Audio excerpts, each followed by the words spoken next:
नमस्कार दोस्तों, मैं डॉक्टर देवांशु गुप्ता, को फाउंडर डायडॉक। दोस्तों, आज के वीडियो में हम बात करेंगे किडनी खराब होने के लक्षणों के बारे में। हम जानेंगे कि किडनी अगर खराब हो जाए या फेल हो जाए तो कौन कौन से लक्षण आते हैं, इसके क्या क्या संकेत होते हैं, खराब किडनी शरीर के कौन कौन से अंगों को प्रभावित करती है, मरीजों को कौन कौन सी दिक्कतों का सामना करना पड़ता है। दोस्तों, इस वीडियो से हमारा उद्देश्य है कि अगर किसी व्यक्ति को ये सारे लक्षण या सिम्टम्स आ रहे हों तो आप समय पर डॉक्टर से मिल सकें, इलाज आपका समय से शुरू हो सके और शरीर और किडनी को और डैमेज होने से बचाया जा सके। तो चलिए शुरू करते हैं हम आज की वीडियो। दोस्तों, किडनी खराब होने का सबसे पहला जो लक्षण है वह है दिन भर थकान रहना। मरीज को दिन भर थकान रहेगी, वह अपने काम में कंसंट्रेट नहीं कर पाएगा, उसे कमज़ोरी महसूस होगी, उसका कहीं भी मन नहीं लगेगा। दोस्तों, यह इसलिए होता है क्योंकि हमारे शरीर में किडनी एक केमिकल जिसे एरिथ्रोपोइटिन कहते हैं उसे बनाती हैं। यह एरिथ्रोपोइटिन शरीर में रेड ब्लड सेल्स या जिन्हें लाल रक्त कोशिकाएं भी कहते हैं उसे बनाने में मदद करता है। किडनी खराब होने के कारण ये जो एरिथ्रोपोइटिन है उसका जो अमाउंट है शरीर में कम हो जाता है। उसके अमाउंट कम होने की वजह से जो शरीर में रेड ब्लड सेल्स हैं या लाल रक्त कोशिकाएं हैं उनका नंबर भी कम हो जाता है। लाल रक्त कोशिकाओं का नंबर कम होने के साथ साथ शरीर में हीमोग्लोबिन की मात्रा भी कम होने लगती है, जिसे हम अनीमिया भी कहते हैं। ये जो लाल रक्त कोशिकाएं हैं शरीर में सेल्स और ऑर्गन्स को ऑक्सीजन सप्लाई करने का काम करती हैं। इन रेड ब्लड सेल्स की या लाल रक्त कोशिकाओं की कमी की वजह से जो हमारे ऑर्गन्स हैं जैसे कि मसल्स, ब्रेन, हार्ट, उन्हें पर्याप्त मात्रा में ऑक्सीजन नहीं मिलती है, जिसके कारण मरीज को लक्षण आने लगते हैं। जैसे कि जब ब्रेन को कम ऑक्सीजन मिलती है तो मरीज को चक्कर आने लगते हैं, उसे बेहोशी जैसा महसूस होने लगता है, उसे याददाश्त की समस्या शुरू हो जाती है। दोस्तों, उसके अलावा किडनी खराब होने की वजह से हमारे शरीर में जो गंदगी है, जो टॉक्सिन्स हैं जिन्हें हेल्दी किडनी निकालती है वे निकल नहीं पाते और ये टॉक्सिन्स और गंदगी शरीर में इकट्ठी होती रहती है और ये जो टॉक्सिन्स और गंदगी है यह भी दिन भर थकावट का कारण बनने लगती है। दोस्तों, किडनी खराब होने का जो दूसरा लक्षण है वह है सांस में तकलीफ होना। जब किडनी खराब होना शुरू होती है तो मरीज की जो सांस है वो कुछ दूर चलने पर फूलती है, परंतु जैसे जैसे किडनी खराब होने की स्टेज बढ़ती जाती है और पूरी किडनी खराब होने लगती है तो मरीज को बैठे बैठे भी सांस में तकलीफ होने लगती है। दोस्तों, किडनी खराब होने की वजह से यह जो सांस की तकलीफ होती है उसके कई कारण होते हैं। पहला, किडनी खराब होने की वजह से शरीर से जो एक्स्ट्रा पानी है वह निकल नहीं पाता।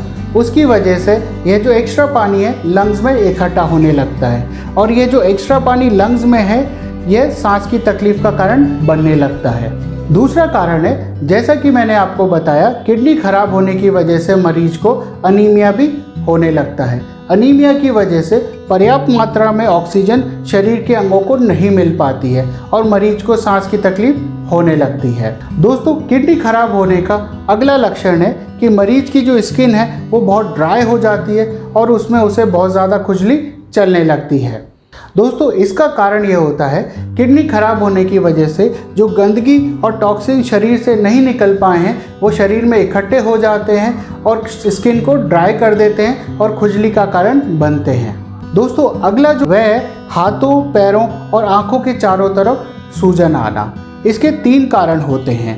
पहला, किडनी खराब होने की वजह से जो एक्स्ट्रा पानी है शरीर से नहीं निकल पा रहा है वह हाथों, पैरों में और आंखों के चारों तरफ सूजन के रूप में दिखने लगता है।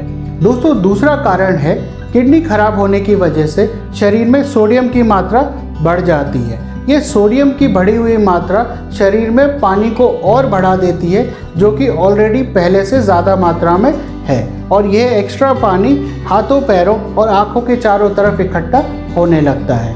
दोस्तों, इसका तीसरा कारण है किडनी खराब होने की वजह से जो शरीर का प्रोटीन है वो पेशाब में निकलने लगता है। इसकी वजह से जो शरीर में प्रोटीन की कमी हो जाती है। ये जो प्रोटीन है वो शरीर में पानी की उचित मात्रा को मेंटेन करने के लिए रिस्पॉन्सिबल होता है। इस प्रोटीन की मात्रा की कमी की वजह से शरीर में एक्स्ट्रा पानी इकट्ठा होने लगता है और यह सूजन के रूप में हाथ, पैरों और आँखों के चारों तरफ दिखने लगता है। दोस्तों, अगला जो लक्षण है किडनी खराब होने का वह है कि मरीज का जो टेस्ट है वो मेटालिक हो जाता है। मतलब मरीज को ऐसा लगता है कि वह लोहे को पी रहा है। दोस्तों, इसका कारण यह होता है क्योंकि शरीर में एक टॉक्सिन होता है जिसे यूरिया कहते हैं। हेल्दी किडनी इस एक्स्ट्रा यूरिया को शरीर से बाहर निकालती है, परंतु किडनी के खराब होने की वजह से इस यूरिया की मात्रा शरीर में बढ़ती चली जाती है और इस यूरिया की बढ़ी हुई मात्रा ही इस मेटालिक टेस्ट का कारण बनने लगती है। दोस्तों, इस मेटालिक सेंसेशन की वजह से मरीज को भूख कम लगने लगती है, वह कम खाना खाता है और उसका वजन गिरने लगता है। दोस्तों, इसके अलावा इस यूरिया की वजह से मरीज को उल्टी का मन बना रहता है, जी मिचलाता रहता है, पेट खराब रहता है और इन कारणों की वजह से भी मरीज की भूख मर जाती है, वह कम खाना खाता है और उसका वजन गिरने लगता है। दोस्तों, इस यूरिया की मात्रा शरीर में बढ़ने के कारण मरीज की जो सांस है वह भी बहुत बदबूदार हो जाती है। ऐसा लगता है कि मरीज की सांस से मछली की गंध या यूरिन की बदबू आ रही है। दोस्तों, किडनी खराब होने का अगला लक्षण है कि किडनी खराब होने के शुरुआती दौर में मरीज को बहुत ज़्यादा पेशाब आता है और स्पेशली यह पेशाब नाइट में या रात में ज़्यादा आता है और मरीज को नींद से जगकर बार बार पेशाब करने जाना पड़ता है। परंतु जैसे जैसे बीमारी बढ़ती है यह पेशाब कम होता चला जाता है और बाद में यह बिल्कुल बंद हो जाता है। उसके अलावा किडनी खराब होने पे मरीज को अपने पेशाब में बबल्स या फोम जैसे पार्टिकल या कण दिखने लगते हैं, जो कि जो उबला हुआ अंडा है उसका अंदर वाला पीला भाग है वैसे उसे दिखने लगते हैं। इसके अलावा किडनी खराब होने पर मरीज के पेशाब का रंग कभी कभी भूरा या हल्का लाल हो सकता है। यह इसलिए होता है क्योंकि रेड ब्लड सेल, जिन्हें हम लाल रक्त कोशिकाएं भी कहते हैं, हेल्दी किडनी में पेशाब में नहीं आती हैं, परंतु किडनी खराब होने की वजह से यह कोशिकाएं पेशाब में लीक होने लगती हैं और पेशाब को भूरा और हल्का लाल कलर देने लगती हैं। दोस्तों, अगला है किडनी के फेल होने पर मरीज को पेशाब करते हुए बहुत ज़्यादा परेशानी आती है और उसे बहुत ज़्यादा प्रेशर लगाना पड़ता है। दोस्तों, अगला है किडनी के खराब होने पर मरीज के मांसपेशियों में क्रैम्प्स आने लगते हैं, मांसपेशियों में दर्द होने लगता है। यह इसलिए होता है कि मांसपेशियों को हेल्दी रखने के लिए कैल्शियम और फास्फोरस नाम के मिनरल्स का मांसपेशियों में सही मात्रा में होना बहुत ज़्यादा ज़रूरी होता है, परंतु किडनी के खराब होने पर यह फास्फोरस और कैल्शियम का लेवल गड़बड़ाने लगता है और मांसपेशियों में क्रैम्प्स होने लगते हैं और दर्द होने लगता है। दोस्तों, उम्मीद है ये वीडियो आपको पसंद आएगी। ऐसी और हेल्थ रिलेटेड वीडियो देखने के लिए हमारे YouTube channel that doc health को सब्सक्राइब करें। स्वस्थ रहें, सुरक्षित रहें। धन्यवाद।